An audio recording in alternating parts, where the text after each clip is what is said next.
Another season of the NBA on ESPN is underway. Let's go! Deep three. Tyler Hero. Oh, he hit it.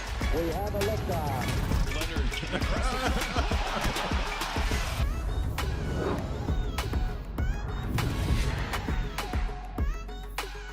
Leonard Good afternoon, friends and family. It's a good day to have a good day. How about a double dose of NBA basketball to help you do that? A matinee for you first with the top-seeded Jazz in LA to take on the Lakers on the other side. Warriors in Boston on the East Coast versus Celtics at 8:30 Eastern on ABC, and we're sending you up for it all, counting you down to tip-off there in LA. And this is Hoop Streams live on Twitter, YouTube, Facebook, and the ESPN app. Hi, everybody. I'm Cassidy Hubbarth from NYC. We're joined by David Jacoby, host of Jalen and Jacoby Daily on ESPN from our Seaport studios, and the ever-so-talented Monica McNutt, making her Hoop Streams debut, coming to us from D.C. Monica, so great to have you on the show. I can't hear you, but I think you said you're so excited to have me here. I'm just having some minor technical You issues. know, that's how we start things. You nailed it. That's how your Hoop Streams pro will work on that. There it is. So we'll keep it moving here. Okay, there we go. Let's get into some of the biggest news heading into this game. And really, the Jazz, they have the best record in the league, but they have suffered a major loss Friday with Donovan Mitchell going down with an ankle sprain. X-rays were negative, and today an MRI revealed no structural damage, but according to Woj, he's expected to miss several games before being cleared to return. Jacoby, the Jazz are only up a game and a half on the red-hot Suns right now. Without Mitchell, how much confidence do you have in the Jazz to hold on to that one seed? I don't think they hold on to that one seed, but I think the news from the MRI is very, very encouraging because just like Anthony Davis, I'm sure we'll talk about, and LeBron James, I'm sure we'll talk about, this times him up to have a few games with minutes restrictions and get his legs underneath him and get back into sort of the rhythm and speed of an NBA game as we head into the playoffs. And we all know what Donovan Mitchell can do in the playoffs. We saw it last year in the bubble with multiple huge games. So while this is very, very bad for the Jazz and the league, and they'll probably end up as the 2 seed, this is very, very good for them that he will be back when they need him in the playoffs. Well, okay, so my one caveat on how the Jazz could potentially hold on is I really don't think that the Clippers care. And the Phoenix Suns have to go on the road for like 12 out of the next 16, and they've got a gauntlet in terms of running through contenders in the East over that stretch. So, they're right behind the Jazz, but I'm just not sure that Phoenix is actually going to be able to pull out the W's, and I just don't think that the Clippers care that much. I think some of that good fundamental basketball and efficient on both sides of the floor that we've been able to see from the Jazz might help them stay in that spot. Monica, you said it twice. The Clippers don't care? Why don't they care? I don't think they care about the 1 seed. No, I don't. Again, like the Clippers are on the cusp of us looking at them similar to the way that we looked at the Bucks, right? Like the regular season was great, and we love that y'all are starting to put it together. But this is a team that obviously is built to actually contend. So I don't think that 1 seed means a ton to them because they're going to rest their guys, like Jacoby just said, down the stretch as they prepare for the real playoff run. Well, look, the Jazz, they're going to be down, especially in scoring. Donovan Mitchell has been just on an offensive tear the past month, averaging, 30 points per game in April. He was starting to get himself in the MVP race. Some people would argue, why isn't he already in that MVP discussion, given that they're the top team in the league? But the Jazz will also be without Rudy Gobert, Mike Conley Jr., and Derek Favors for today's game. All three are sitting out the second game of a back-to-back for injury recovery. This is something I keep hearing when I'm on sidelines. Injury management. It's no longer load management. It's just dealing with all of these injuries, aka, we got to get guys rest where we can. So, we'll see. We're all working today. We're all working. So that means we're also going to be debuting a new segment on the show that we're calling Spot Up 3. All right, so here's the deal. I'll spot you up on 3 different questions, and you guys get your shot offs. Cool. And look, this is our first shot here. You saw it. Are the Knicks good? The New York Knickerbockers. They've won 5 straight, Monica. Franchise's longest winning streak in 7 years. Julius Randle getting himself into that most improved conversation, dropping 44 on the Mavs last night. They sit in the 6th spot outside the play-in right now. You cover this team for the local broadcast. As someone with knowledge of what it's like following the ins and outs of the Knicks, cautious optimism may be the route here. But Monica, are the Knicks actually good? The Knicks are actually good, Cass and Jacoby, and here's why. Because the Knicks are doing things the right way. And multiple players have said that to me, whether you talk about Taj, who has been with Coach Thibodeau in multiple different spots, or Julius, who basically has finally been unlocked this season, they're doing things the right way. And it may not bear out that they finish above a 7 seed. I get it, they may be in a play-in game. But when you look at the foundation that's being laid, R.J. Barrett, in his 2nd year, finishing it against contact, shooting the 3-ball exceptionally well. Reggie Bullock coming in and being a 3-and-D guy. Did y'all see that block notice no old guy against the Dallas Mavs last night? This is a team that is legit. And you can't tell me that there are 10 teams better than them in the East. Talk to me nice. I think it's perfect timing that my personal career ascent aligns when the Knicks also become relevant again. Let's go. There's definitely a correlation there. There's definitely a correlation there. I promise. And I'm glad you mentioned that block because a lot of people talk about Julius Randle as they should. He's having an amazing year. He's shooting 40% from 3. His first 6 seasons, he shot 30% from 3. Shout out to Coach Tibbs for making him make that leap. R.J. Barrett's getting to the hole. He drives something like 12.7 times a game, which is one of the most in the league. He's getting past people all the time. But it's the defense. They have a 108 defensive rating, and they're third in defensive rating in the entire league. So while we love to celebrate the highlights and the good plays, it's team defense that Thibodeau has instilled in this team that has them third, which has them winning so many games. I don't know if people know this, but they have the 2nd hardest schedule post-All-Star game. And even as a die-easy Knicks fan, I assumed that they would slip in the standings, but what they haven't. They've stepped up their game and run through this schedule with wins. Look, as a long-time Bulls fan, I'm going to tell you this. Tibbs going to get you the playoffs. Tibbs is going to, I don't care who you have on that roster, Tibbs is getting you to the playoffs, and he's getting you the most out of that roster. It's just about that next level for the Knicks. But I think Knicks fans right now are just happy to see some quality basketball out there. Now, at the top of the East, Philadelphia 76ers, and they have 2 players who think they deserve Defensive Player of the Year. However, the Jazz's Rudy Gobert is the favorite and has won 2 of the last 3 times. So I want you guys to listen what Ben Simmons had to say this week about his competition.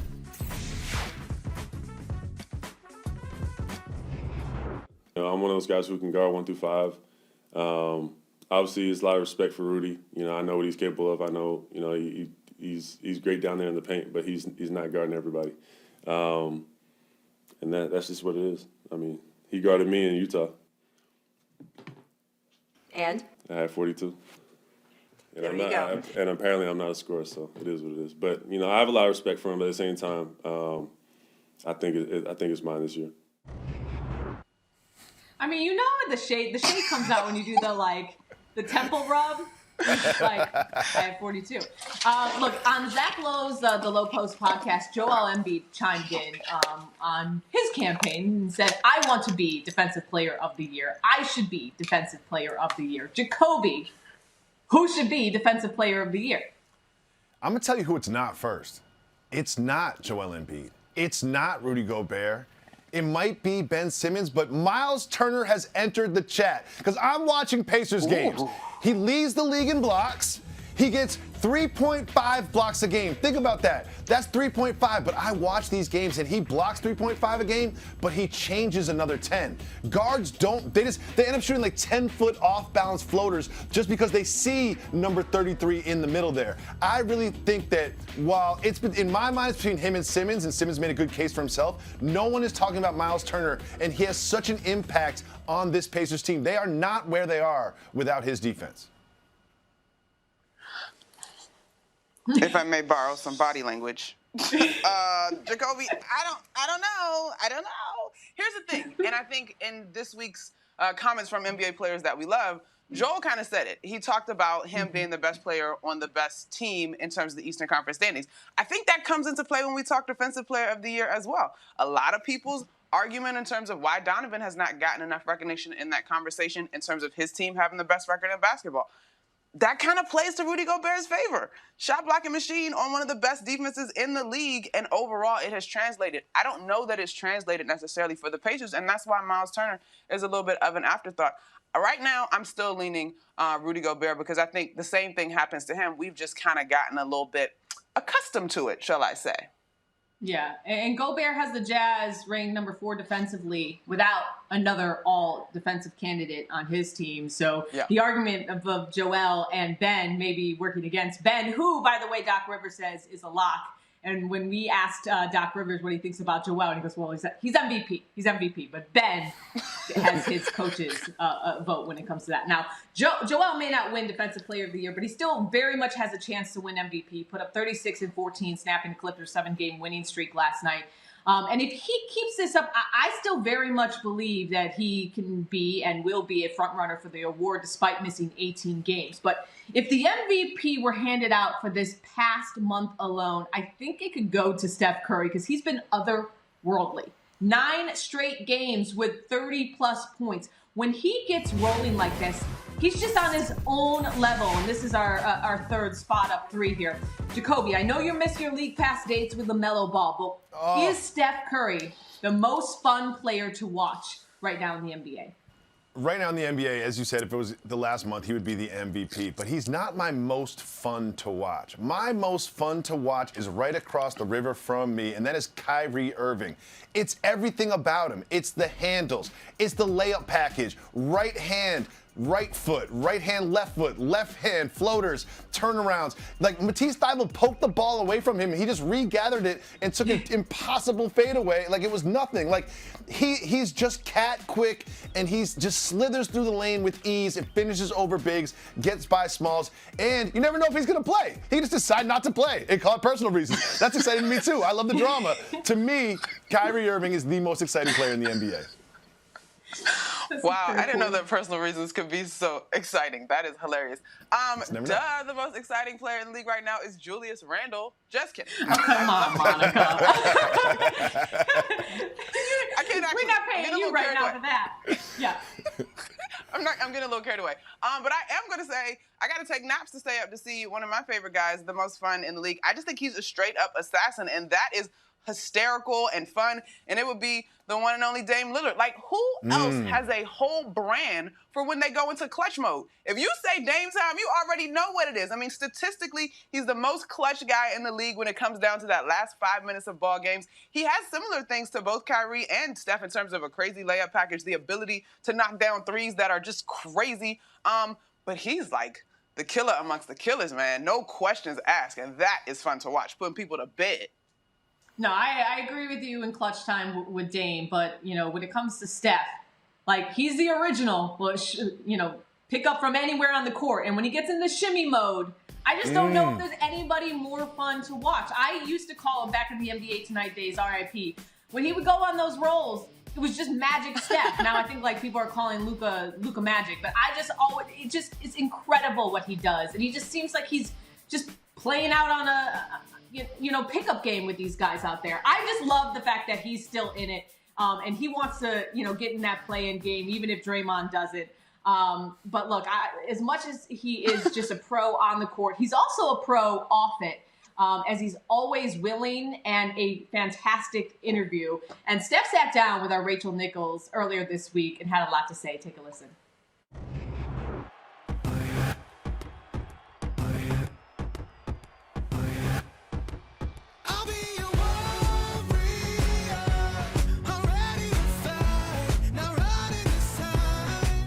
Those nights you have where you are just on fire and hitting from everywhere. You had one of those nights the other night. Steph Curry, now the all-time leading scorer in Warriors franchise history.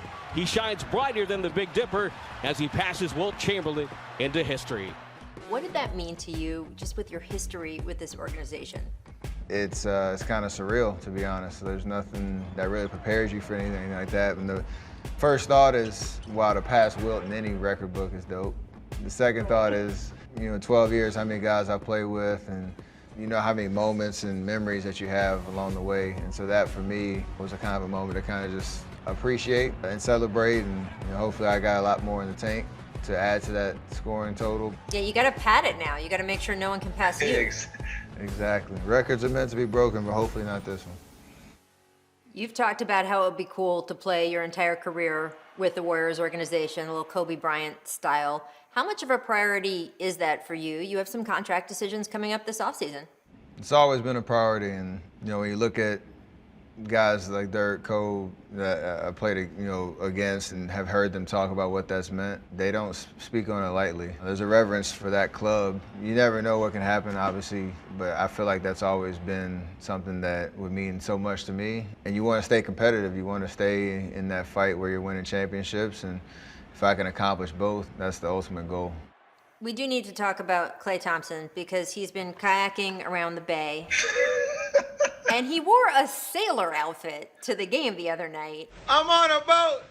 I'm on a boat. Everybody look at me because I'm sailing on a boat. Well, first, when I saw him in the locker room, he was so excited that I recognized that he was going for a certain theme and that I appreciated his effort. Like, that meant so much to him. It was like, yes. I know he's working his ass off to get back on the court, as soon as possible and as strong and as much as like himself as he can. So anything that can keep him, positive and locked in, that's what it's about right there.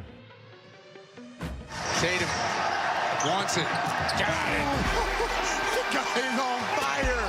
He is absolutely in the zone. You guys play the Celtics on ABC on Saturday night. Do you get that competitive itch a little bit, knowing that Jason Tatum just dropped 53 in a game himself the other night, and you guys could be out there going shot for shot? No doubt. I mean, especially at this point in the season, you know who's playing well and you know what teams are trending in the right direction. And for us, every game is a big game. Jason, he's phenomenal talent. We'll see what the numbers look like, but I feel like it's always a great opportunity to play that Saturday primetime game in Boston. We'll see if you get that unconscious feeling again. I hope so.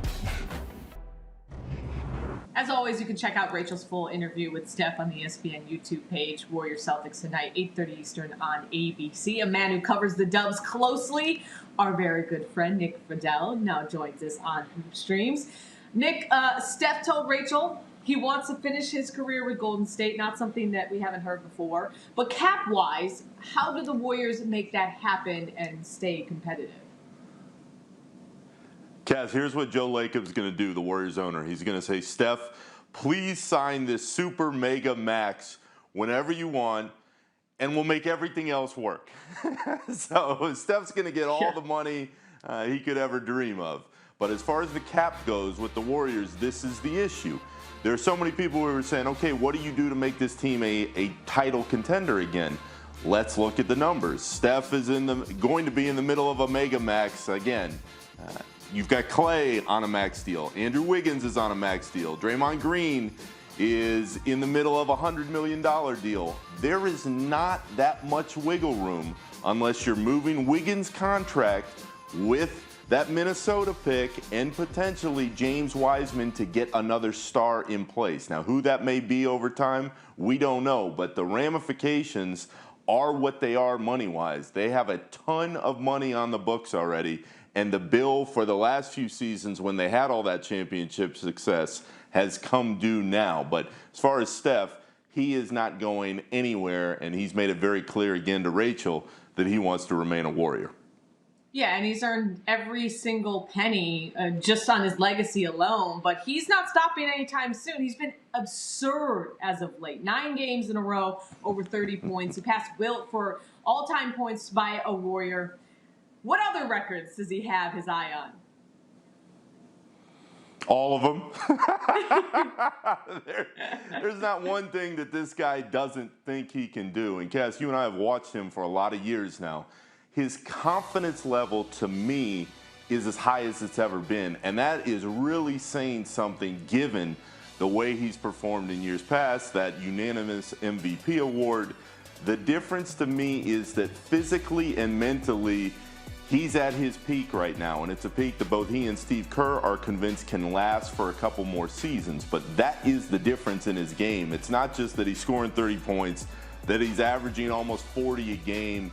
during the month of April. It's that every time he's out there, not only does he believe he's going to dominate, that filters through the rest of this young roster. You know when Steph is playing like this that Draymond is more engaged. But the difference with this Warriors group right now is all these younger guys see Steph and they say, we need to play up to the level of this guy. He's going to make it easy for us. And that's why they're having the success recently that they are. Yeah, still in his peak, and this is post-dynasty, so he even has more motivation to, prove and see what we can get out of him these next couple of years. The Dubs, meanwhile, they've won 4 in a row, half a game out of the 8th seed. And, we'll see what's going on with this play-in tourney. Steph says he's with it. That's what he said with Rachel when it comes to the play-in tournament. Draymond, not so much. What are the feelings around this team as far as the goals for the final month of the season? Steph wants to go to the postseason, so guess what, Cass? They're going to go to the postseason. I think if he stays healthy, they're going to get into that play-in tournament somewhere, but if he can lead them the way he has the last few weeks, they're going to go. I know a lot was made about those Draymond comments, and I believe him. I don't think the play-in motivates him that much. But in the same breath, and Draymond said, I don't want to lose, and he knows when his team needs him, specifically when Steph Curry needs him, he's going to be there and he's going to elevate the level of his own play. So Steve Kerr wants to go to the postseason. Steph understands whether it was fair or not. This year was a referendum in a lot of ways on him because people were saying, can he do it without Clay? Can he do it without KD and Andre Iguodala and Shaun Livingston taking the team back to the postseason? They want to go, and once they get into that play-in environment, I believe that Draymond will play at a much different pace and level than we've seen. So I would expect the Warriors to make it. And we're going to be asking, can they do it without their rookie phenom and James Wiseman as he underwent successful surgery earlier this week? Warriors, though, they should get both him and Clay back next season. What have Kerr and Steph had to say about working everyone back for next season? Cass, it's rare doing what we do that we get an honest answer sometimes to these questions, but that's exactly what both Steph and Kerr gave this week. Because I asked them both, how do you get James Wiseman more comfortable in the system after a year and then reintegrate Klay Thompson into everything you've been doing the last 2 seasons? And you know what the answer was from both of them? I don't know.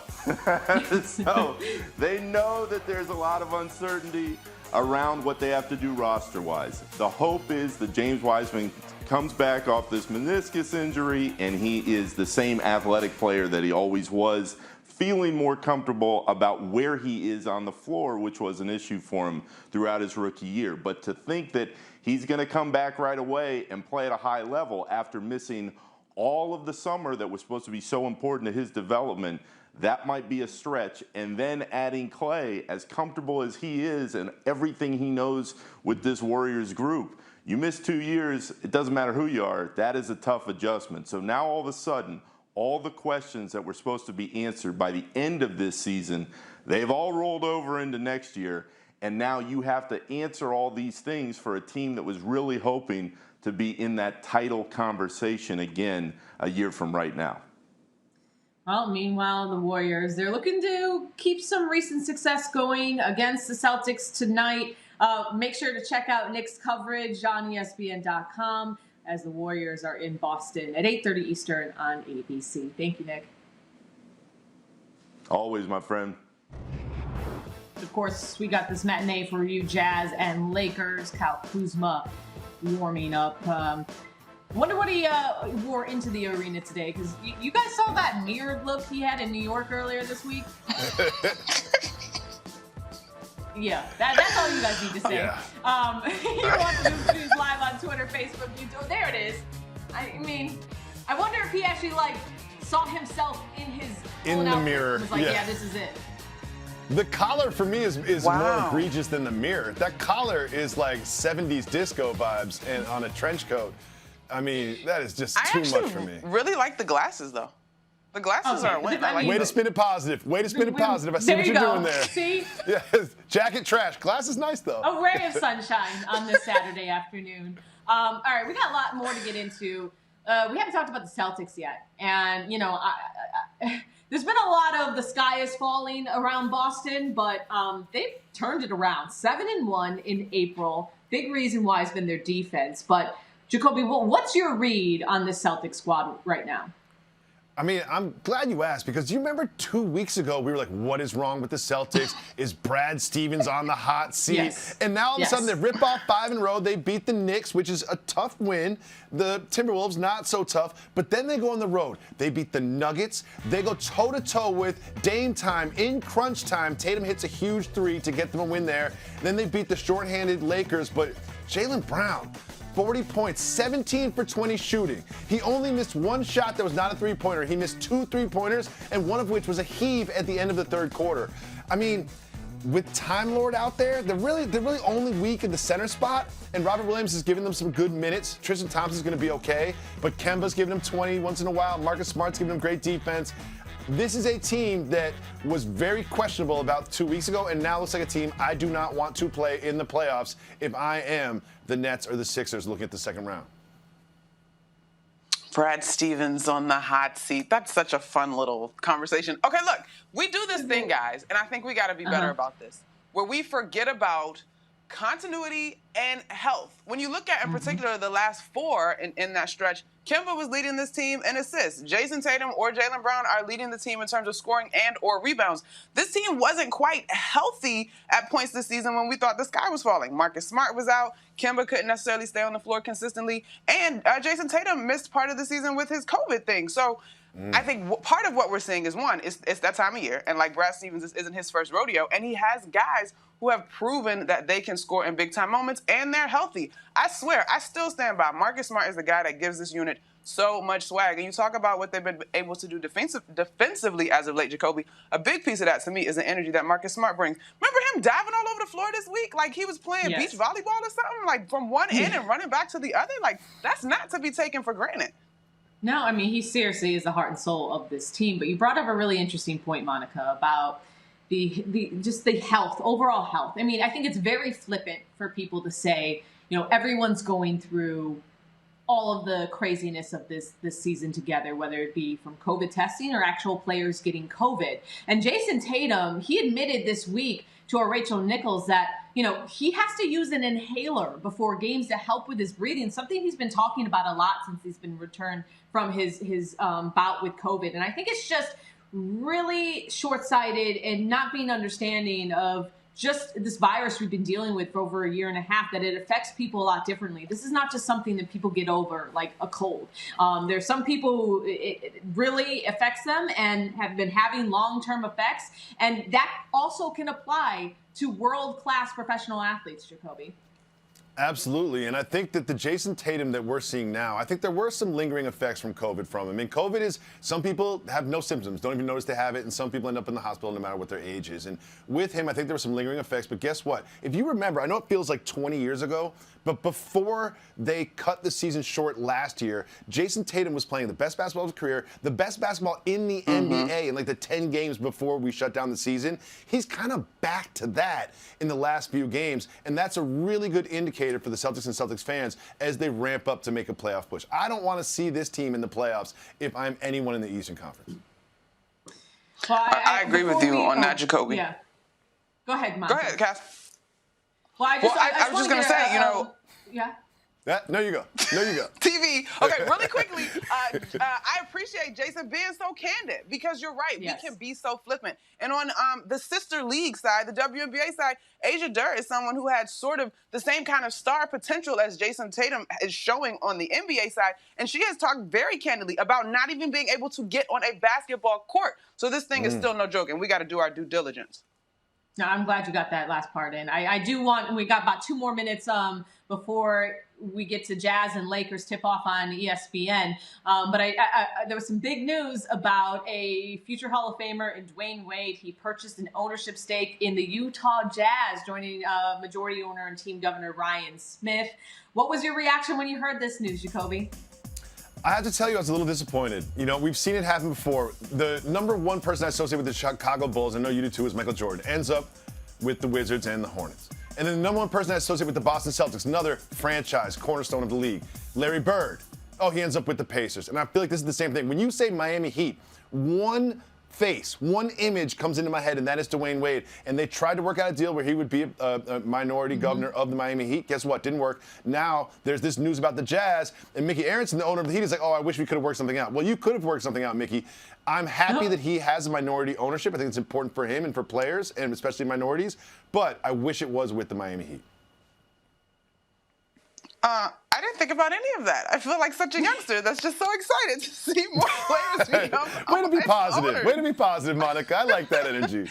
I will say, though, Jacoby, I wonder if this becomes another challenge for these athletes, right? Like, they pour their heart and souls into a specific organization. What can I do apart from that? A little Tom Brady, Bill Belichick-esque, if I may. You know what I'm saying? Just spin it a little bit. I mean, I just think it's a great sign that we're moving more towards getting more diversity in the ownership group, like you said, Jacoby, and to have such, a big star in Dwayne Wade. I think Jazz fans, even though he wasn't a part of the Jazz, I think, they're happy to get this type of attention now too.